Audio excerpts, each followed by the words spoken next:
This is a detached popcorn lazy daisy stitch. You can see it's kind of like this little kernel that sits up 3D from the fabric here.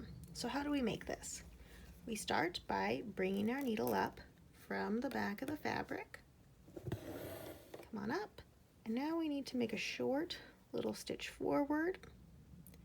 This will be the width of our base. And we will come up right in the middle of that underneath there and gently tug so that's nice and flush. And we want our thread facing below, coming out below our line here.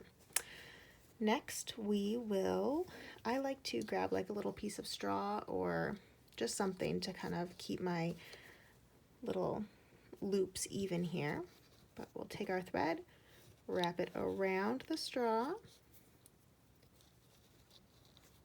and then we want to bring our needle underneath that little bar here and making sure we are also having this loop in front of our needle here.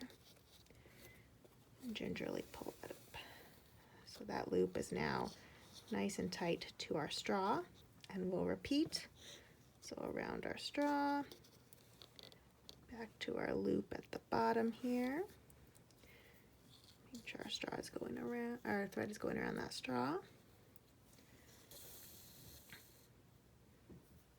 Wrap it around.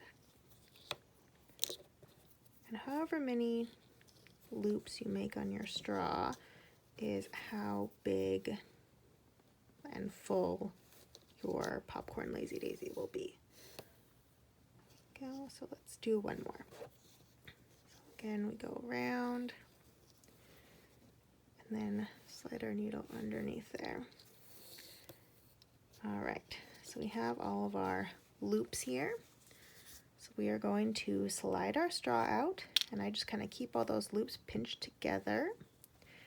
We want to slide our needle through the top of those loops, like so. And then our thread that is coming out of the bottom of the fabric, the working thread here, we are going